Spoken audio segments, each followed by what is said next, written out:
ጥሪ ነገር ከመውደዱ የተነሳ ለብ ሲል ራሱ አይመቸው እሳቱ ከበላውኛ እና ታዲያ ሻፋፉን ወስዶት ሰዎች ሲጨነቁ ምን ሊያደርጉ ይችላሉ? ምን አልሽራይ? ሊያለቅሱ ንፍርቅ ደግሞ በዚህ ኑሮ ጤፍ ሰማሽ እንተለቀ ይሁን ልታለቅስ ፈገግታክ በጣም ነው የሚያምሩ ጥርስም አመሰግናለሁ የጥርስ ማስታወቂያ ተጠይቃ አታውቅም? አላውቅም በነገራችን ላይ ጥቁር ሰው ላይ መጀመሪያ የሚታየው ጥርሱ ነው።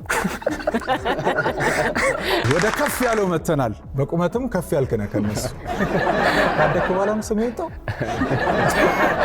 አንተም ትዳር የለህም እንዴ? በጣም ገና ቡድን ትዳር ይፈራል ገና አንድ ፍሬ ቦቅቀላ ውይ እንትላምጣ የእናቴን ጡጣ ብቻ አልጠገብኩ ገና ጡጦ ጥለሃል። ትዳር እንዴት ነው አንተ ሳገባ? እየሞከረ ነው እንግዲህ እየሞከርክ ነው ለማግባት እንዴት ደርድራ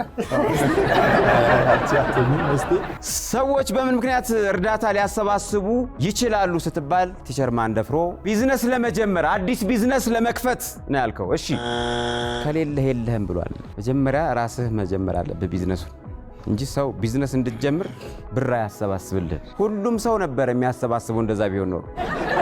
ቲቸር ማንደፍሮ ብዙ ጊዜ ሰዎች አሁን የሴቶች ጸጉር ቤት ምናምን ሲሆን ጊዜ ወንድ ከሆነ የሚሰራት ባሎቻቸው ደስ አይላቸው ብዙ ቦታ ባልሽ ግን አድንቆልሽ ያውቃል ይሄን ጸጉር ምን አይላል ዝም ብሎ እናችሁ ወንዶች እንደዛ ታያለሽ? አይ